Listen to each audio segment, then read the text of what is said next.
Hi, everybody. Thank you for tuning into CAEL Live. Today, we're talking about international student immigration with Curiosity Immigration.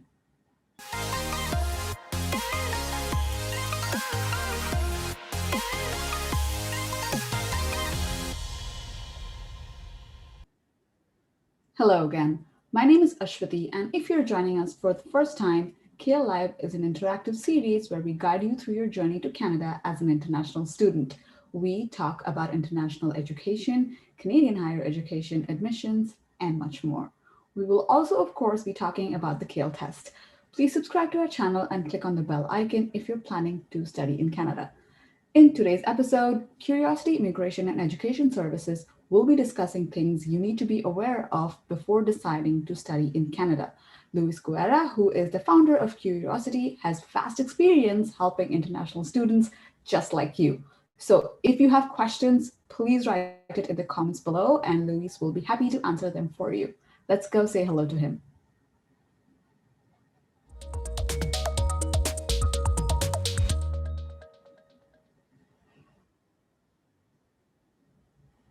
Hi, Luis. Thank you for joining us. How are you doing? Hi, everybody. I'm doing very good. Thanks for asking. Just starting a day of work and very excited to be here with you. Thank you. We are also excited to have you here, and I am looking forward to hearing from you on our topic today. So let's start with you. Could you tell us a little bit about yourself? Oh, for sure. Well, as you mentioned, my name is Luis Guerra. I'm originally from Mexico. I'm an immigrant in Canada. I moved to Canada in 2005, and I've been working in different capacities with immigrants and since I arrived here, and different programs from the government. And years ago, I decided to move to the other side of the fence and started helping people. I was helping people after they arrive in Canada, and now I'm helping people to come to Canada and pursuing their dream of becoming permanent residents in this country. Wonderful. That's a great thing to do. We also work in the business of helping people move here. But talking about education and international education, especially for students wishing to study here, tell us a little bit about how your organization helps students like that. Okay, well, what we do, it's we work from the beginning, and it's very important to make a difference. In my case, I'm a licensed regulated Canadian immigration consultant. So what I do is I cover the full scope of immigrating to Canada. And most of my clients, we started with the process in education. Education is always, or it's usually a foundation in order to become permanent residents in Canada. So educational consultants, they can advise you only in the education part, but in my case, I can do both. We can talk about education, but also we can develop a strategy so people know exactly what steps they need to follow in order to become permanent residents in the long term. Wonderful. And that's great to know. And we will be talking a little bit more about how that transition can work. But firstly, I want to know from you, what is it about Canada that makes it an attractive choice for international students? Oh, okay, well, this is a very good question. There's a international students, or it's a market, and many countries, they want to tap into those markets to attract talent because it helps each country, including Canada, to grow the economy. So bringing these people here is not just good for the student, but it's also good for the countries. So there are some places that you go, you study, and as soon as you finish, you're out. Okay, Hmm. that's all they do for you. Here in Canada, there's a huge difference. You can come, you can study, and then you will be able to open a path for immigration to stay here. Because what Canada wants is for young people or mature people as well to come here, experience how is life in Canada through education. And when they finish, they can decide if they want to stay or not. But at that point, they will be in the right path in order to do it. So Canada is one of the few countries that are really open for immigration. In fact, every year Canada has a target number of immigrants that they have to attract to the country. And they just announced last month that next year, 2021, even though that we've been through COVID and all those awful things that we all know, we're going to break the record of the number of new immigrants that Canada will be accepting, and it's going to be 400,000. That's a huge, huge number, but that also means that's a lot of opportunity for people to stay here. Beautiful. Thank you for sharing that. So continuing the conversation about international education, and you mentioned COVID as well. I'm curious to hear from you. What does the study permit process look like in general, and has it changed because of COVID? Okay, so how it works? you There are different steps. First, you have to decide that you want to go somewhere to study, and then you decide to come to Canada, and then you need to look for the right school, for the right fit for you, and the school that you're going to be accepted based on your background. And we're going to talk about other issues later on, but just how the overall process looks like. So you decide to come to Canada, you look for the school, you apply to the school, and then after you apply and you're accepted, that's the moment that you apply for a study permit. Okay. And the study permit used to take between 4 to 6 weeks before COVID. Now it's going to 6 to 7 months to get the approval. So this is very important to have in mind and to take in consideration, because now if people want to come and study in Canada in September, they're a little bit late if they haven't started the process, because by the time that they apply to the school, they're accepted, they do their English test and they're accepted to the school, maybe they wouldn't have enough time to start or to get the visa approved to come and start their studies here in Canada. Thank you for sharing that. And I'm sure people who are watching, please do make note, so you know where you are in the journey. Now, talking about like these tips that you're providing is very useful. And while we're lucky to have you here and share with us, I'm also curious to know what is the role of an education agent in an international student's journey. Okay, education agent, what they do is they help you to decide which school is the best fit for you. Okay, they need to ask many questions just to find the right path of education that you're looking for, and also it's very important to understand what is the purpose of your studies. If you just want to come to Canada to have the experience and then go back to your country, then there are certain schools that will offer you that, and it's going to be less expensive. If you want to go to a different path and apply for permanent residency in the future, then you need to look for different kind of schools. So the educational agent, they have to understand what is your goal and then work with you through that goal. And also they work with you through areas. You want to live in a big place, in a small town, you want to go to a big school, you want to go to small school, you want to do 4 years, you want to do 1 year, you want to do 3 years. There's so many options, and it's so easy to get lost in the looking for that information on the internet, that having someone that will help you, it's a fantastic tool in order to improve your chances of success. Thank you. And something that you said, I also want to repeat that because it's important. While we have a lot of resources to help you, it is important as students for you to know what you want to do. I think that is the first step, and you can watch all of our videos to help you get a better understanding. Mhm. Now, continuing the conversation of what we want to do or what we want to study, something that we hear from a lot of students who reach out to us is that the question is if they can pursue a course in Canada that is completely different from a course that they pursued in their hometown in undergraduate. For example, somebody says, I did civil engineering, can I do MBA? Or I did nursing, can I do some other thing In a when I different area. come for a master's? So I would like to know what you have to say about that. Okay, now I'm going to talk with the perspective of an immigration consultant. Okay, Canada says, okay, you want to come and live in Canada and stay here as a permanent resident. Education is a great path. So that's beautiful. We all understand that. However, When you apply for a, study permit, you need to convince the agent that is going to be reviewing your case that you're going to come to Canada, you're going to study, and then you're going to leave. So it's a contradiction, even though even when you're here, you can stay, but they just want to be sure that you're not going to stay illegally here in Canada. Okay, so many of the things that they look forward when you submit an application is there has to be some consistency. So they look on your travel history, if you've been traveling. They look on your work experience, if you have work in your country and you're going to be able to go back to a job opportunity in your country.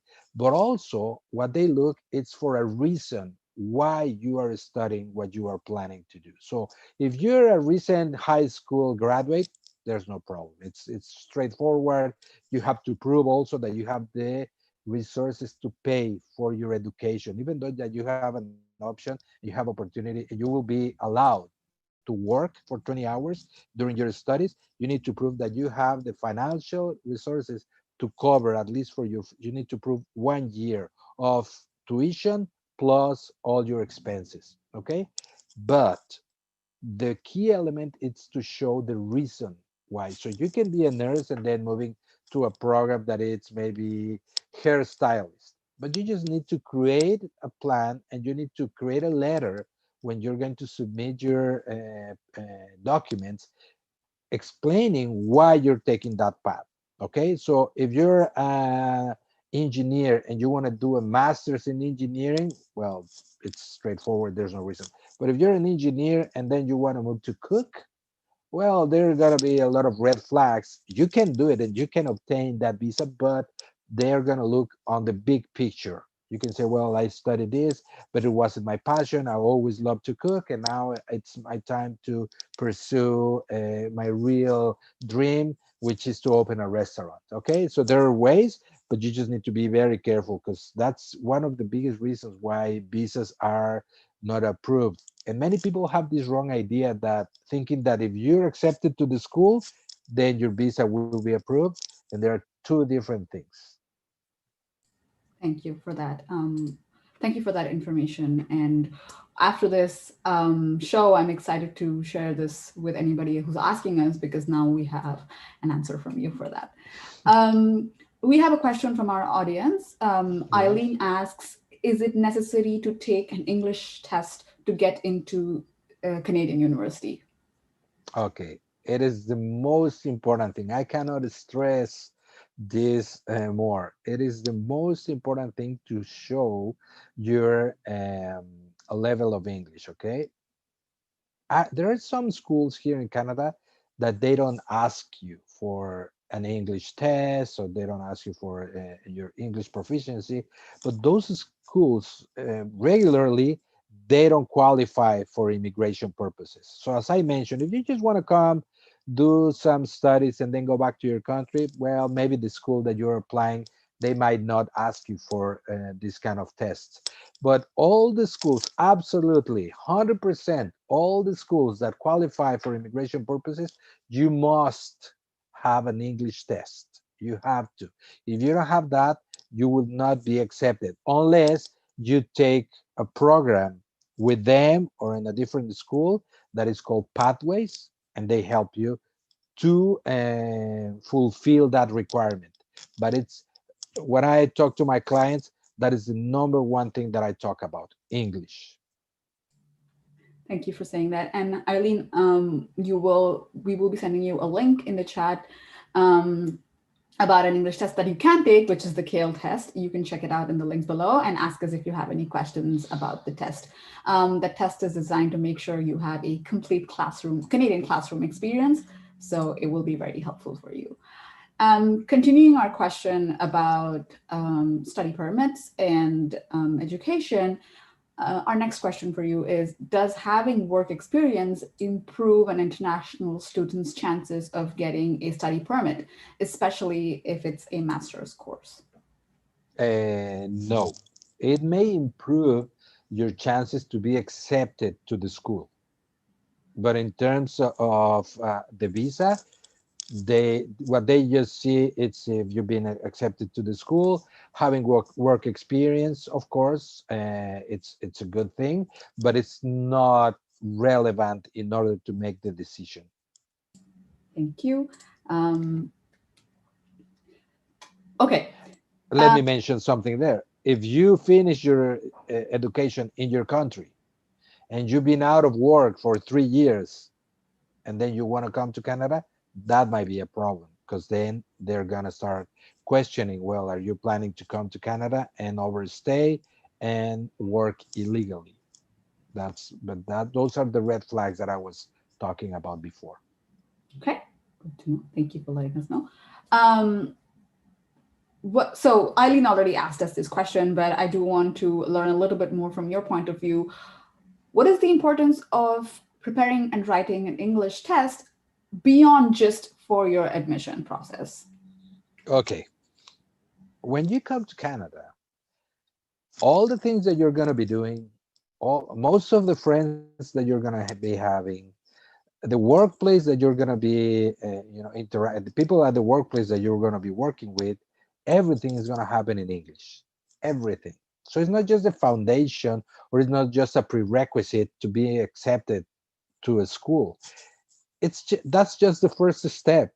Never stop learning and improving your English. My opinion is, okay, you apply for the test and you pass the minimum requirement to be accepted to the school, university, or college. Perfect, that's good, but keep on going with your studies. Keep on practicing. Keep on reaching out to service providers that are going to help you to improve, because there are two things here in Canada that are going to predict success. One is your attitude. If you have positive attitude, then you're going to be able to overcome any challenges, okay? Because you're going to have a lot of those. And the second one, it's English. If you have those two, you're on the other side of the fence. But English, most of the times, we overqualify or overestimate ourselves. Okay, we always, oh yeah, my English is good because we went on a trip and we asked for some burgers or stuff like that. No, all the schools, they're gonna ask you for a test. It's the only way you can prove. And also very important, for immigration purposes, the higher your level of English, the higher your chances to be accepted or to be invited to become a permanent resident. There's a huge difference between having a medium level of English to having a high level of English in terms of the points that are awarded by the government of Canada when you're trying to compete to obtain an invitation to apply and become a permanent resident. So please, if you're going to take something from this presentation, it's English, English, English. It's going to be your best friend in the journey that you're going to be taking here in Canada. That's a nice way to put it. Yes, English can be your best friend. If you want to learn more about your best friend, please check out our tutorials. Brandy, who is our instructor, she provides writing, reading, and listening exercises on CAEL Prep with Brandy. Please check it out. It will help you. And as but I'm going to interrupt you there. Very important that you mentioned that. There are four things that they're going to measure on your English. So you may be very good at one, or you may be very good at two, but there are four of them. So you have to be very good at the four of them. So if you're lacking or you're running behind in writing, focus on that, get help from the people at Paragon, and improve it. Thank you. Thank you for saying that, Luis. We have another question from our audience. Hello, is age an issue when applying for a study permit? That is, he has two questions. Jimmy has two questions. This is the first question. Okay, so age is not an issue, but again, you need to make a more solid case why you want to come to Canada. Remember, they're very suspicious because many people come and they overstay. So they just want to be sure that what you're saying it's true, and that the path that you're trying to follow is the right path for you and also for the country. What they're doing is they're protecting the Canadian interests. So there's so many people that they want to come to Canada, and they just want to be sure that they're selecting the right people to come here. So no, I have clients that come here and they're 50, they're even 60, and I also work with students that they have 17 or 18. So of course it's more challenging the older you are, because the rationale has to be more extensive instead of if you're just, as I mentioned, a high school graduate. Great, thank you. And Jimmy's second question: how how is the process when majority of VACs are closed around the world, at least in Mexico? Oh gosh, right now it's a nightmare. It is. That's why when I work with my clients, I do all the paperwork. Being licensed, what I can do is I can represent my clients between the government of Canada, and that helps a lot because everything is online. But there's some services that they're offered by some offices, like the back office, and they're closed to take your biometrics, most importantly. And right now they're all closed. How the way the things are looking right now in some countries, I don't think they're going to open soon. So Canada is making some adjustments. They're voiding, or they're allowing you to, you have 90 days to present your biometrics, but now they're extending that because the process has been closed. Sorry about that. The process have been closed for the back's offices have been closed now for months, for more than 6 months. So yeah, it's a headache. Jimmy, I hope you heard that answer, and it may not have you have your question has been answered, but it may not be helpful for you at this time. But patience is key. Patience. And that's another thing. This thing that we're experiencing, it's all around the world. We're all suffering from this. So let's just be patient and let's just wait for things to improve. And speaking of COVID, and speaking of like how we have to be patient, something that we're doing to make sure that everybody has access to international education in Canada is that the CAEL test, which is an English language test, is now is now online. So you can take the English test from your home, and it's already available in Canada and the USA. And soon, by the beginning of next year, it will be available in Mexico, Colombia, and Brazil. So, Mhm. keeping that in mind, Luis, I want to know what you think is like, what value do you see in international students being able to take an online English proficiency test, especially during this time? Well, I think that it's a dream come true because many of my clients, they have been stuck because they haven't been able to do any test because all many centers are closed around the world. And in Mexico, most of my clients come from Mexico, they've been closed. So having the opportunity to do your test online, it's just unbelievably great and amazing. But also for two reasons. Well, now because now you don't have to wait until the centers are open, but secondly, and very, very important, when you go to these centers, the pressure starts building up, and many people, they don't perform the way they should, not because the lack of knowledge, because of the increase of stress during the period of the exam. And these exams are very time sensitive. So when you are comfortable in a space that you're familiar, it reduces a lot that inconvenience, and then your chances to improve even half a point or a full point, which makes a big difference, can be obtained just for that reason. I couldn't have put it better. So thank you for answering that. And we are nearing to towards the end of our episode. I still have a quick two questions for you. I'm going to run through. Another topic that is highly requested from us is the conversation surrounding PGWP. So Mhm. I want to know, how does the COVID restrictions impact a student's ability to complete their studies, because half of it is in their home country, half of it is here, and how can they continue their journey and apply for PGWP? Okay, well, I'm just gonna explain what PGWP is for the people that they don't know.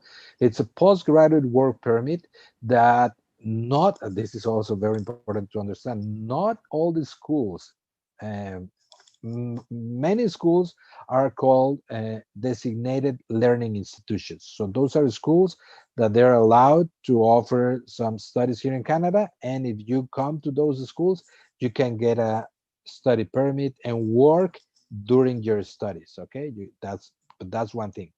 But the important thing is if you are going to be able to get an open work permit when you finish your studies.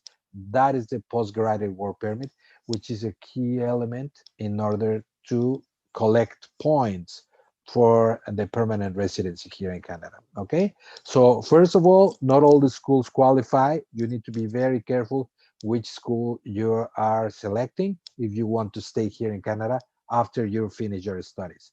Now, what the government said is in order to qualify, the time that you get for this permit, it's equivalent to the time that you study. So if you study for 1 year, you're going to have 1 year of study permit at the end. But you have to be present in Canada for that year in order to get that full year after.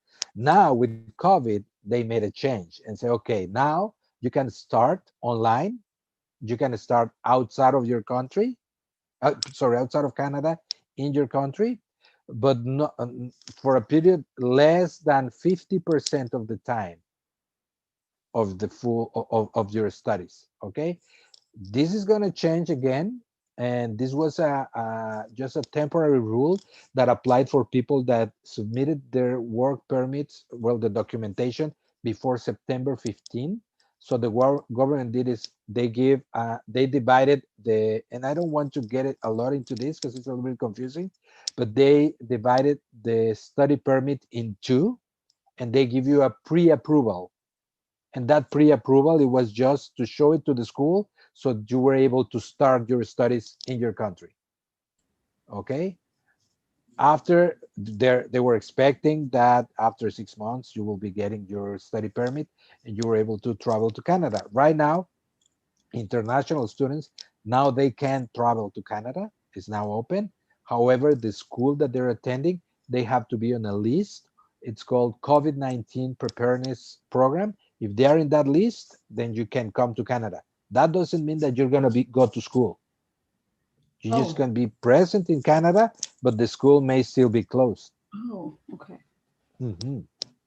Very Yeah. interesting, because many people, what they want is the experience of being here in Canada, but you're going to be here and you're going to be in your bedroom or your office taking classes because the schools are still closed. Yes, this online experience is new to all of us.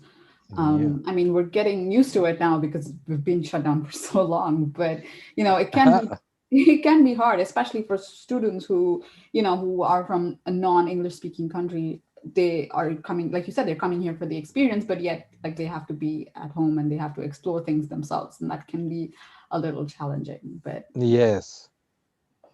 okay, thank you for your answers. We have another question from Jimmy. Could you please talk about the measures that you have to take when arriving to Canada as a student? I heard that you need to have a plan or something like that. Yeah, you need to have a plan and you need to show them that you're going to be able to do a quarantine 14 days, that you have a place that you're going to arrive, you're going to stay there, you're not going to go out, you're not going to be mingling with anyone for at least 14 days. Okay, so that's why the schools, they have to have this plan in place, because the schools are going to work very closely with the students to help them build that plan. Because if you don't know anyone here, how are you going to plan for that Mm, quarantine? So that's why the school, it's on the list, but there's a reason, because they have a plan and that plan should be shared with the students. got it. Okay, because how you're going to be picked up at the airport, how you're going to travel from the airport to the place that you're going to be staying, how you're going to get groceries, everything. Right now, COVID-19 is the number one issue for everyone. Hmm.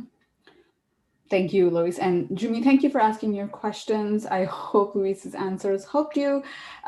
Luis, last question. I don't want to take too much more of your time, but this is No my favorite worries. question, so I really want to hear from you. What value do you see in international students being able? Sorry, what value do you see in helping international students come here to Canada? What is your favorite part? Oh gosh, well, I'm an immigrant myself. Many of my friends were immigrants, and for many of us, it's a dream come true to come to Canada. I truly believe that the real it's it's not the American dream; it's a Canadian dream. Here, it's full of opportunities. People are so nice, but also seeing people growing from just an idea of, oh, I want to go to Canada one day, to really physically being here and also becoming permanent residents and then becoming citizens and seeing their kids growing and succeeding. Like my personal experience, I have two kids. My daughter, she just graduated from psychology at the University of Victoria. My son is close to finish a double major in economics and finance at SFU.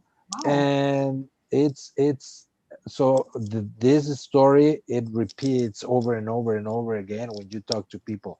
That's the beauty of Canada. Canada is a place, or people coming to Canada are the ones that create this amazing country. So we Canada needs us. It's not that we need Canada. Canada needs us in order to keep on being as awesome as it is. So that's what I talk to my clients. I'm not doing you a favor. We're working together. It's a win-win situation when people do it. So it's very rewarding. And also seeing the challenges and the dreams and the weird ideas, and then helping them to land it and say, well, that's not gonna work, but we can move it this way. There are so many different opportunities, so many different places, so many different pathways that you can follow. So that's the great part of it. So there's not just one fits all. It's like going to a buffet.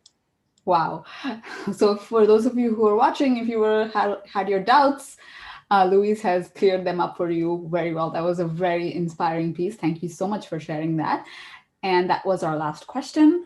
Again, thank you for joining us. Your time here is really appreciated, and I'm sure prospective and current international students will find this very informative and helpful. So thank you, Louise. It is my pleasure. So keep on doing the great work that you're doing, guys. And yeah, remember that Canada needs all of you. Yep, that is a good takeaway from this episode. If you just remember that, that is good enough too. That's right. Perfect. So that was Luis. And if you found his answers helpful, please give us a thumbs up and also share this episode with anybody else you think is might find it useful, especially if you have friends and family who are looking to study in Canada. This episode will be very useful. I do want to let you know that I have linked Curiosity Immigration's link down below. If you want to check out their website, you can do so. Luis is actually an award-winning immigration consultant, so you will be able to find something useful from his website.